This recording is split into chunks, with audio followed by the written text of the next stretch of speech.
ಆದ್ರೆ ಸಂಸದರು ಇಲ್ಲಿಯವರೆಗೆ ಯಾವುದೇ ಒತ್ತಡ ಪ್ರಯತ್ನವನ್ನು ಮಾಡ್ತಾ ಇಲ್ಲ. ಅನುದಾನಗಳು ಮಾತಾಡಲಿಲ್ಲ, ಜಿಎಸ್ಟಿ ಬಾಕಿಗಳನ್ನು ಮಾತಾಡಲಿಲ್ಲ. ಕಳೆದ ಬಾರಿ ಕರೆದಾಗಿ ಕೂಡ ಬೇರೆ ಬೇರೆ ಕಾರಣ ಕೊಟ್ಟು ಬೇಗ ಬರೋದಿಲ್ಲ ಅಂತೇಳಿ ಇದು ಸರ್ಕಾರಕ್ಕೆ ಸಂಬಂಧಪಟ್ಟಂತ ವಿಚಾರ. ಈಗ ಲೋಕಸಭೆನಲ್ಲೂ ಕೂಡ ಸದನ ನಡೀತಾ ಇದೆ. ರಾಜ್ಯದ ಹಿತ ಕಾಪಾಡಬೇಕಾಗಿರ್ತಕ್ಕಂಥದ್ದು ಕೇಂದ್ರ ಮತ್ತು ರಾಜ್ಯದ ಕರ್ತವ್ಯ. ಇವತ್ತು ಶಾಸಕರಿರ್ಬೋದು, ಸಂಸತ್ ಸದಸ್ಯರಿರ್ಬೋದು, ಇಬ್ಬರೂ ಕೂಡ ಈ ರಾಜ್ಯದ ಹಿತದೃಷ್ಟಿಯನ್ನ ಕಾಪಾಡಿಕೊಂಡು ರಾಜ್ಯದ ಜನರಿಗೆ ನ್ಯಾಯ ಒದಗಿಸುವಂತ ಕೆಲಸ ಮಾಡಬೇಕು.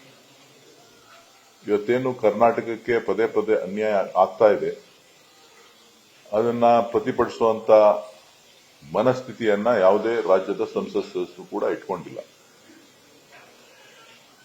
ಕಾರಣ ಅವ್ರ ಪಕ್ಷ ಮತ್ತು ಆಡಳಿತ ಹೀಗೆ ಹಲವಾರು ಕಾರಣಗಳನ್ನ ಇಟ್ಕೊಂಡು ಮಾಡ್ತಾ ಇಲ್ಲ ಅಂತ ಹೇಳಿ ಕಾಣಿಸ್ತದೆ. ಆದರೆ ಇವತ್ತು ನಮ್ಮ ನೀರಾವರಿ ವಿಚಾರಕ್ಕೆ ಸಂಬಂಧಪಟ್ಟಂತೆ ಇವತ್ತು ಲೋಕಸಭಾ ಅಧಿವೇಶನ ನಡೀತಾ ಇದೆ. ಬಜೆಟ್ ಬಗ್ಗೆ ಚರ್ಚೆಗಳು ಪ್ರಾರಂಭ ಆಗ್ತಾ ಇದೆ.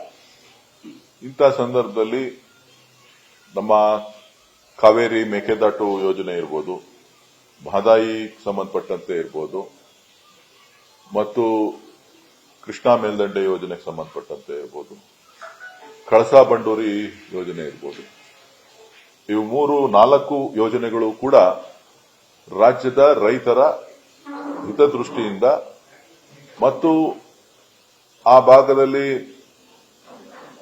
ನೀರಾವರಿ ಯೋಜನೆಗಳನ್ನು ಸಂಪೂರ್ಣಗೊಳಿಸಲಿಕ್ಕೆ ಬೇರೆ ರಾಜ್ಯಗಳಿಗೆ ರಾಷ್ಟ್ರದಲ್ಲಿ ಯಾವ ರೀತಿಯಾದಂತಹ ಬೆಂಬಲವನ್ನ, ಹಣಕಾಸಿನ ನೆರವನ್ನ ಕೇಂದ್ರ ಸರ್ಕಾರ ಕೊಡ್ತಾ ಇದೆ, ಅದೇ ರೀತಿ ಕರ್ನಾಟಕಕ್ಕೆ ಕೊಡಬೇಕು ಅಂತಕ್ಕಂಥದ್ದು ಕರ್ನಾಟಕ ಸರ್ಕಾರದ ಒಂದು ಭಾವನೆ. ಆ ಒಂದು ನಿಟ್ಟಿನಲ್ಲಿ ಸಂಸತ್ ಸದಸ್ಯರ ಸಹಕಾರವನ್ನ ಕೋರುವಂತದ್ದು. ನಾನಿದ್ದಾಗಲೂ ಕೂಡ ಎಲ್ಲ ಸರಿ ಅನೇಕ ಬಾರಿ ಸಂಸತ್ ಸಭೆಗಳಾಗಿದೆ, ಚರ್ಚೆಗಳಾಗಿದೆ. ಸೊ ಇವತ್ತು ಕೇಂದ್ರ ಸರ್ಕಾರ ಕಳೆದ 12 ವರ್ಷಗಳಿಂದ ನರೇಂದ್ರ ಮೋದಿ ಅವರ ಸರ್ಕಾರ ಇರೋದ್ರಿಂದ ಇವತ್ತು ಕರ್ನಾಟಕಕ್ಕೆ ಸಾಕಷ್ಟು ಬಾರಿ ಪ್ರಯತ್ನಗಳು ಮಾಡಿದ್ರು ಕೂಡ ಅವ್ರ ಸರ್ಕಾರ ಇದ್ದಾಗಲೂ ಮಾಡಿದ್ದಾರೆ, ನಮ್ಮ ಸರ್ಕಾರ ಇದ್ದಾಗಲೂ ಮಾಡಿದ್ರು ಕೂಡ ಯಾವುದೇ ರೀತಿಯ ನ್ಯಾಯ ಸಿಗ್ತಾ ಇಲ್ಲ. ಅದಕ್ಕೆ ದೊಡ್ಡ ಧ್ವನಿಯನ್ನ ಎತ್ತಬೇಕಾದಂಥದ್ದು ನಮ್ಮ ಸಂಸತ್ ಸದಸ್ಯರ ಕರ್ತವ್ಯ. ಆ ಒಂದು ನಿಟ್ಟಿನಲ್ಲಿ ಅವರು ಪ್ರಯತ್ನವನ್ನ ಮಾಡ್ತಾರೆ ಅಂತ ಹೇಳಿ ನಾನು ಭಾವಿಸಿದ್ದೇನೆ.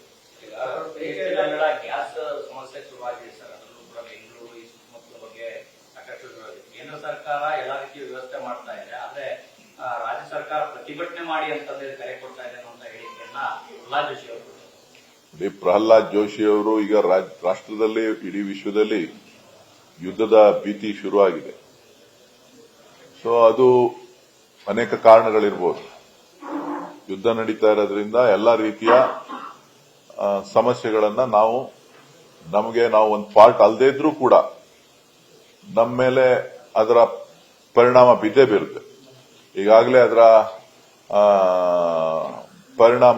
ಯುದ್ಧದ ಪರಿಣಾಮವನ್ನ ನಾವು ನೋಡ್ತಾ ಇದ್ದೇವೆ. ಸೊ ಹಾಗಾಗಿ ಕೇಂದ್ರ ಸರ್ಕಾರ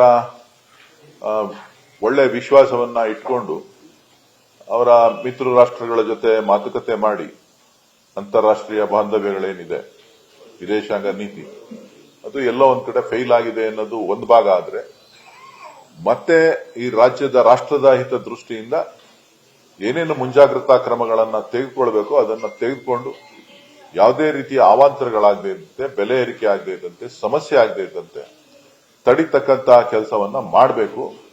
ಆರೋಪ ಮಾಡ್ತಕ್ಕಂಥದ್ದು, ಪ್ರತ್ಯಾರೋಪ ಮಾಡ್ತಕ್ಕಂಥದ್ದು, ಇದರಿಂದ ಯಾವುದೇ ರೀತಿಯ ಪ್ರಯೋಜನಗಳಾಗೋದಿಲ್ಲ. ಹೇಳಿದ್ನಲ್ಲ, ಒಬ್ರನ್ನೊಬ್ರನ್ನ ಆರೋಪ ಪ್ರತ್ಯಾರೋಪ ಮಾಡೋದ್ರಲ್ಲಿ ಯಾರ ಕೈಯಲ್ಲೂ ಇಲ್ಲ. ಏನ್ ಪ್ರಧಾನಮಂತ್ರಿಗಳಾಗ್ಲಿ, ಪ್ರಹ್ಲಾದ್ ಜೋಶಿ ಅವರಾಗ್ಲಿ $60 ಇದ್ದಾಗ ಕಮ್ಮಿ ಮಾಡ್ಬಿಟ್ಟು ಜನಕ್ಕೇನು ಕಡಿಮೆ ಬೆಲೆಗೆ ಗ್ಯಾಸ್ ಆಗ್ಲಿ, ಪೆಟ್ರೋಲ್ ಡೀಸೆಲ್ ಆಗ್ಲಿ ಕೊಡ್ಲಿಲ್ಲ. ಸುಮ್ಮನೆ ಅದನ್ನ ಆರೋಪ ಮಾಡೋದನ್ನ ಬಿಟ್ಟು ಪ್ರತ್ಯಾರೋಪಗಳನ್ನ ಮಾಡಿದ ಆಡಳಿತದಲ್ಲಿದ್ದೀರಿ, ಆಡಳಿತದಲ್ಲಿರುವಂತಹ ಸಂದರ್ಭದಲ್ಲಿ ರಾಷ್ಟ್ರದ ಜನರಿಗೆ ನ್ಯಾಯ ಒದಗಿಸುವಂತ ಕೆಲಸವನ್ನ ಮಾಡಿ. ಕೇವಲ ಹೇಳಿಕೆಗಳಿಗೋಸ್ಕರ ಸೀಮಿತ ಆಗೋದು ಬೇಡ. ಸಿದ್ದರಾಮಯ್ಯ ಅವರು ತಮ್ಮ ದಾಖಲೆ ಉಲ್ಲೇಖನ ಮಂಡಿಸಿದ್ದಾರೆ. ಆದ್ರೆ ರಾಮನಗರ ಶಾಸಕರು ನಮಗೆ ನಂಬಿಕೆ ಹುಸಿಯಾಗಿದೆ, ಅಭಿವೃದ್ಧಿ ಬೇಕಂತ ಹೇಳಿದ್ರೆ ನಾವು ಡಿ ಕೆ ಶಿವಕುಮಾರ್ ಅವರನ್ನೇ ಅವಲಂಬಿಸಬೇಕಾಗಿದೆ ಅಂತ ಹೇಳಿದ್ದಾರೆ. ಅದ್ರ ಬಗ್ಗೆ ನನಗೆ ಮಾಹಿತಿ ಇಲ್ಲ, ಅವ್ರು ಏನ್ ಹೇಳಿಕೆ ಕೊಟ್ಟಿದ್ದಾರೆ ಅನ್ನೋದ್ರ ಬಗ್ಗೆ ನೋಡ್ಬಿಟ್ಟು ನಾನು ಹೇಳ್ತೀನಿ. ಬಹಳ ಪ್ರಮುಖವಾಗಿ ಮಾಧ್ಯಮದ ಸ್ನೇಹಿತರು ಇಲ್ಲಿದ್ದೀರಿ. ಇವತ್ತು ಕ್ಷೀರಕ್ಷೇತ್ರದಲ್ಲಿ ಇಡೀ ರಾಷ್ಟ್ರದಲ್ಲಿ ಕೋಟ್ಯಾಂತರ ಜನ ಹಾಲನ್ನ ನಂಬಿಕೊಂಡು ಜೀವನ ಮಾಡ್ತಾ ಇದ್ದಾರೆ. ಇವತ್ತು ಮಾರುಕಟ್ಟೆನಲ್ಲಿ ಒಂದು ದಿಗ್ಭ್ರಮೆ ಏನಪ್ಪಾ ಅಂತ ಹೇಳಿದ್ರೆ, ಕೆಲವು ಫ್ಲಿಪ್ಕಾರ್ಟ್ ಅಂತಕ್ಕಂಥ ಒಂದು ಸಂಸ್ಥೆ ₹1 1 ಲೀಟರ್ ಹಾಲು ಕೊಡ್ತಕ್ಕಂಥ ರೈತ ಸಮುದಾಯವನ್ನ ಧ್ವಂಸ ಮಾಡತಕ್ಕಂಥ ಒಂದು ಕೃತ್ಯಕ್ಕೆ ಕೈ ಹಾಕಿದೆ. ₹1 1 ಲೀಟರ್ ಹಾಲು ಹಣ ಮಾಡೋ ಬರದಲ್ಲಿ ರೈತರ ಕುಲಕ್ಕೆ ಬೆಂಕಿ ಇಡುವಂತಹ ಕೆಲಸವನ್ನ ಮಾಡ್ತಾ ಇದ್ದಾರೆ ಕೇಂದ್ರ ಸರ್ಕಾರ ಮತ್ತು ರಾಜ್ಯ ಸರ್ಕಾರ. ಇದ್ರ ಬಗ್ಗೆ ಇದಕ್ಕೆ ಕಡಿವಾಣ ಹಾಕಲಿಲ್ಲ ಅಂತ ಅಂದ್ರೆ ಇಡೀ ರಾಷ್ಟ್ರದಾದ್ಯಂತ ಫ್ಲಿಪ್ಕಾರ್ಟ್ ಸಂಸ್ಥೆಯ ವಿರುದ್ಧ ದಂಗೆ ಏಳಬೇಕಾದಂತಹ ಅನಿವಾರ್ಯ ಪರಿಸ್ಥಿತಿ ಬರ್ತದೆ ಅಂತಕ್ಕಂಥದ್ದನ್ನ ಈ ಸಂದರ್ಭದಲ್ಲಿ ನಾನು ಹೇಳಲಿಕ್ಕೆ ಬಯಸ್ತೇನೆ. ನಾನು ಇವತ್ತು ಮಾನ್ಯ ಪ್ರಧಾನಮಂತ್ರಿಗಳಿಗೂ ಕೂಡ ಇದ್ರ ಬಗ್ಗೆ ಮೇಲ್ ಅನ್ನ ಕಳಿಸ್ತಾ ಇದ್ದೇನೆ. ತಕ್ಷಣ ಈಗಾಗಲೇ ವ್ಯಾಪಕವಾದಂತಹ ಪ್ರಚಾರವನ್ನ ಮಾಡಿ ಪ್ರಚಾರಕ್ಕೋಸ್ಕರ ಸುಮಾರು 2,000 ಕೋಟಿ ರೂಪಾಯಿ ಹಣವನ್ನ ವೆಚ್ಚ ಮಾಡ್ತಾ ಇದ್ದಾರೆ. ಇಡೀ ದೇಶದಾದ್ಯಂತ ಆನ್ಲೈನ್ ಪ್ಲಾಟ್ಫಾರ್ಮ್ನಲ್ಲಿ ಕೇವಲ ₹1 ಹಾಲು ಕೊಡ್ತಕ್ಕಂಥದ್ದು. ಇದು ಅವರು ಮಾರ್ಕೆಟ್ ಶೇರ್ನ ಪಡಿಬೇಕು ಅನ್ನೋ ದೃಷ್ಟಿಯಿಂದ, ಕಾಂಪಿಟೇಷನ್ ಮಾಡಬೇಕು ಅನ್ನೋ ದೃಷ್ಟಿಯಿಂದ ಇವತ್ತು ಮಾಡ್ತಾ ಇರ್ತಕ್ಕಂಥದ್ದು ಇಡೀ ರೈತ ಸಮುದಾಯಕ್ಕೆ ಎಲ್ಲೋ ಒಂದ್ ಕಡೆ ಹೊಡೆತ ಬೀಳ್ತದೆ. ಇದು ಯಾರ್ದೋ ದುಡ್ಡು, ಪಬ್ಲಿಕ್ ಶೇರ್ ದುಡ್ಡನ್ನ ಇಲ್ಲಿ ತಂದು ಬಂಡವಾಳ ಹಾಕಿ ಒಕ್ಕೂಟ ವ್ಯವಸ್ಥೆಗಳಿಗೆ ಸುಮಾರು 60 ವರ್ಷ 75 ವರ್ಷದಿಂದನೂ ಕೂಡ ಈ ಒಕ್ಕೂಟ ವ್ಯವಸ್ಥೆ ರೈತರ ಹಿತವನ್ನ ಕಾಪಾಡ್ತಾ ಬಂದಿದೆ. ಕುರಿಯನ್ನವರಿಂದ ಕಾಲದಿಂದನೂ ಕೂಡ ಸಾಕಷ್ಟು ಒಕ್ಕೂಟ ವ್ಯವಸ್ಥೆನಲ್ಲಿ ನಾವು ಸ್ವತಂತ್ರ ಪೂರ್ವದಿಂದ ಪ್ರಾರಂಭ ಆಗಿ ಇಲ್ಲಿವರೆಗೂ ಕೂಡ ನಾವು ನಡೆಸ್ಕೊಂಡು ಬಂದಿದ್ದೇವೆ. ಸೊ ಇಂತಹ ಒಂದು ಸಂದರ್ಭದಲ್ಲಿ ಎಲ್ಲ ಅಧಿಕಾರಿಗಳಿರ್ಬೋದು, ಸರ್ಕಾರ ಇರ್ಬೋದು, ತಕ್ಷಣ ಇದಕ್ಕೆ ಬೇಕಾದಂತಹ ಕಾನೂನಿನಲ್ಲಿ ನಾನು ಒಂದು ಕಂಪ್ಲೇಂಟ್ ಕೂಡ ನಾನು ಇವರಿಗೆ ಬರಿತಾ ಇದ್ದೀನಿ.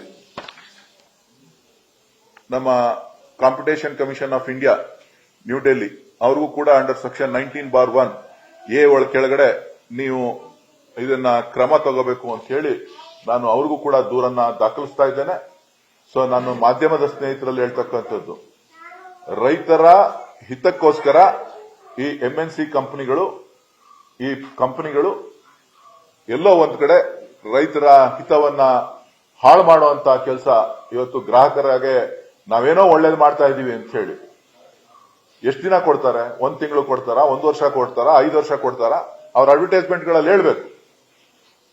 ಸೋಷಿಯಲ್ ಮೀಡಿಯಾದಲ್ಲಿ ಇಲ್ಲ ಸಲ್ಲದ ರೀತಿಯಲ್ಲಿ ಅವರು ಹಣ ಕೊಟ್ಟು ಪ್ರಚಾರವನ್ನ ಮಾಡ್ತಾ ಇವತ್ತು ರೈತ ಸಂಕುಲಕ್ಕೆ ಬೆಂಕಿ ಇಡ್ತಕ್ಕಂತ ಒಂದು ಕೆಲಸವನ್ನ ಮಾಡ್ತಾ ಇದ್ದಾರೆ. ಇದು ತಪ್ಪು. ಇದನ್ನ ಸರಿಪಡಿಸಬೇಕು, ಅವರು ಕೂಡ ಸರಿಪಡಿಸ್ಕೋಬೇಕು ಅಂತಕ್ಕಂಥದ್ದನ್ನ ಈ ಸಂದರ್ಭದಲ್ಲಿ ಹೇಳಿಕ್ ಬಯಸ್ತೇನೆ.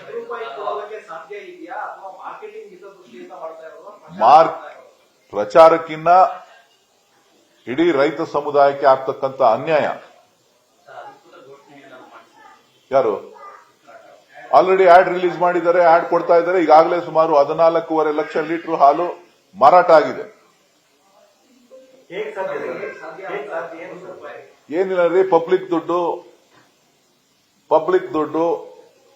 ದುಡ್ಡನ್ನ ಕಂಪನಿಗಳ ಮುಖಾಂತರ ಇನ್ವೆಸ್ಟ್ ಮಾಡ್ತಕ್ಕಂಥದ್ದು, ಇನ್ವೆಸ್ಟ್ಮೆಂಟ್ ಮಾಡಿ ಗ್ರಾಹಕರನ್ನ ಆಕರ್ಷಣೆ ಮಾಡ್ತಕ್ಕಂಥದ್ದು. 1 ತಿಂಗಳು, 2 ತಿಂಗಳು, 3 ತಿಂಗಳು, ಅದನ್ನೇ ನಾನು ಕೇಳ್ತಾ ಇರೋದು. 1 ವರ್ಷ ಕೊಡ್ತಾರ ₹1, 2 ವರ್ಷ ಕೊಡ್ತಾರ ₹1? ಹೇಳ್ಬೇಕು.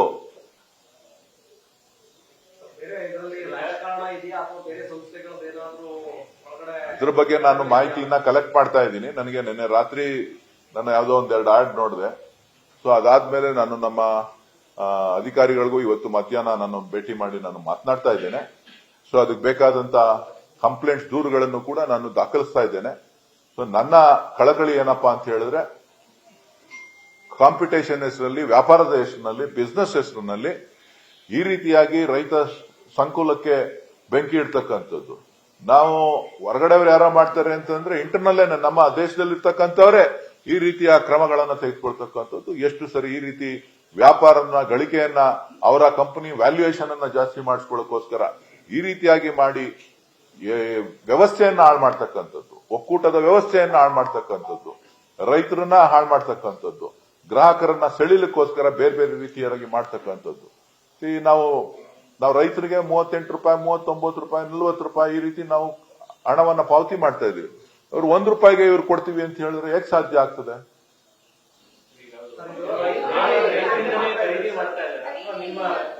ಯಾರ ಹತ್ರ ಖರೀದಿ ಮಾಡ್ತಾ ಇದ್ದಾರೆ, ಎಲ್ಲಿಂದ ಹಾಲು ಬರ್ತಾ ಇದೆ ಅಂತಕ್ಕಂಥದ್ದೆಲ್ಲವನ್ನು ಕೂಡ ಇವತ್ತು ನಾನು ತಿಳ್ಕೋಬೇಕಾಗಿದೆ.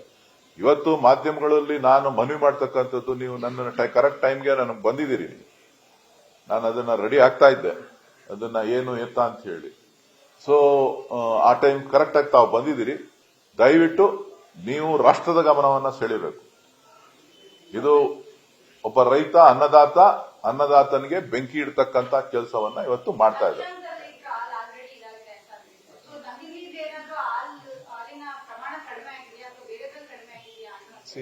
ಓವರ್ ಆಲ್ ಏನಾಗುತ್ತೆ ಅಂತ ಅಂದ್ರೆ, ಗ್ರಾಜುಯಲಿ ಮಾರ್ಕೆಟ್ ಅಲ್ಲಿ ನಂದಿನಿ ಒಂದೇ ಇಲ್ಲ, ಎಲ್ಲರೂ ಕೂಡ ಇರ್ತಾರೆ. ಇದು ಬೇಸಿಕಲಿ ಆನ್ಲೈನ್ ಪ್ಲಾಟ್ಫಾರ್ಮ್ಗಳಲ್ಲಿ ಸೇಲ್ ಮಾಡ್ತಾ ಇದ್ದಾರೆ. ಆನ್ಲೈನ್ ಪ್ಲಾಟ್ಫಾರ್ಮ್ ಅಲ್ಲಿ ಸೇಲ್ ಮಾಡಬೇಕಾದ್ರೆ ಆನ್ಲೈನ್ ಪ್ಲಾಟ್ಫಾರ್ಮ್ ಅಲ್ಲಿ ಎಷ್ಟೋಯ್ತು ಏನು ಅಂತ ಹೇಳ್ಬಿಟ್ಟು ನಮಗೆ ಗೊತ್ತಾಗುತ್ತೆ. ಗ್ರಾಜುಯಲ್ ಆಗಿ ನಮಗೆ ಒಂದೊಂದು ಸಂಸ್ಥೆಗಳಿಗೆ ನಮ್ಮ ಒಕ್ಕೂಟಕ್ಕೂ ಒಂದು 40-50 ಸಾವಿರ ಕಡಿಮೆ ಆಗಿದೆ. ಸೊ ನಾವು ಎಷ್ಟು ದಿನದಿಂದ ಆಗಿದೆ ಏನು ಎತ್ತ ಅಂತ ಹೇಳಿ ಈಗ ಅಸೆಸ್ಮೆಂಟ್ ಮಾಡಬೇಕು. ಈಗ ನಾವು ಬೆಂಗಳೂರಲ್ಲಿ ನಾವು 4 ಒಕ್ಕೂಟಗಳು ಮಾರಾಟ ಮಾಡ್ತೀವಿ. ಇಲ್ಲಿ 1.5 ಲಕ್ಷ ಲೀಟರ್ ಕಡಿಮೆ ಆಗಿರ್ತದೆ. ಖಾಸಗಿಯವರು ಸುಮಾರು 30%, 40% ಅವರು ಮಾರಾಟ ಮಾಡ್ತಾ ಇದ್ದಾರೆ. ಅದು ಅವ್ರ ಮೇಲೂ ಕೂಡ ಹೊಡೆತ ಬೀಳ್ತಿರ್ತದೆ. ಹೀಗೆ ಎಲ್ಲರ ಮೇಲೂ ಕೂಡ ಇದು ಹೊಡೆತ ಬೀಳ್ತಕ್ಕಂಥದ್ದು ರಾಷ್ಟ್ರದ ಮೂಲೆಗಳಲ್ಲಿ. ಕರ್ನಾಟಕ ಒಂದೇ ಅಲ್ಲ, ಇಡೀ ರಾಷ್ಟ್ರದಲ್ಲಿ ಇದನ್ನ ವ್ಯಾಪಕವಾಗಿ ಪ್ರಚಾರ ಮಾಡಿ ಅವರು ಆರ್ಥಿಕವಾಗಿ ಬಲಿಷ್ಠರಾಗಿದ್ದೀವಿ ಅಂತ ಹೇಳಿ ಇವತ್ತು ಈ ರೀತಿಯ ಒಂದು ಆಡ್ಗಳನ್ನ ಕೊಟ್ಟು ಜನರನ್ನ ಸೆಳೆಯುವಂತ ಕೆಲಸವನ್ನ ಮಾಡ್ತಾ ಇದ್ದಾರೆ. ಇದರಿಂದ ವ್ಯವಸ್ಥೆ ಹಾಳಾಗ್ತದೆ.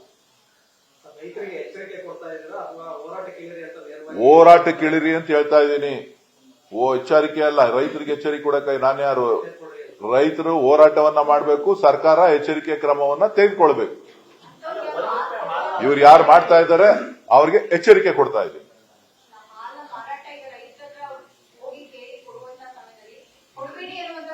ಇಲ್ಲ, ನೋಡಿ, ರೈತರಿಗೆ ಯಾರಿಗೆ ಮಾರ್ತಾ ಇದೀವಿ ಅಂತ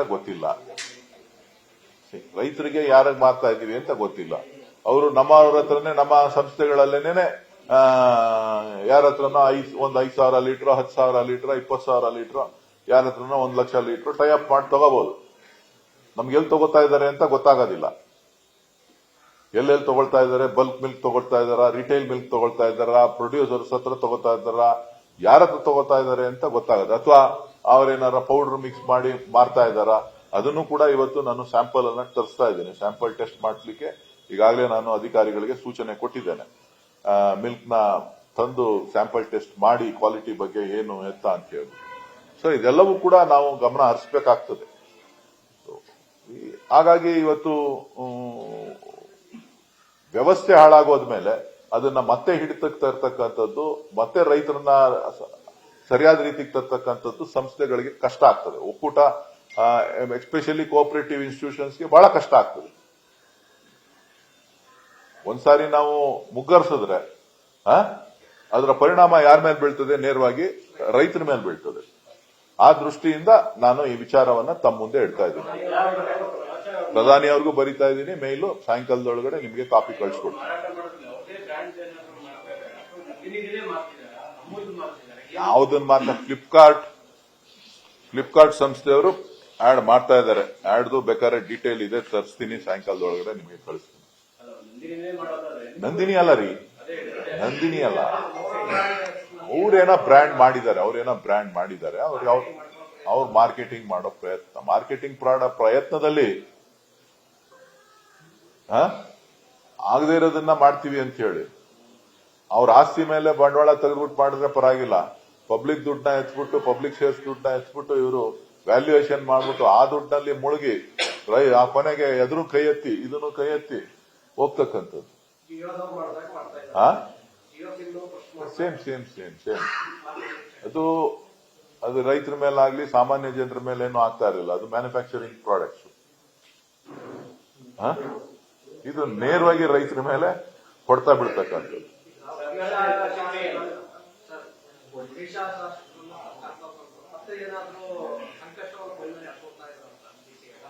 ಗೊತ್ತಿಲ್ಲಪ್ಪ ನನಗೆ. Thank you. ನ್ಯೂಸ್ ಫಸ್ಟ್ ನಿರ್ಭೀತಿಯಿಂದ ನಿಮ್ಮ ಪರವಾಗಿ.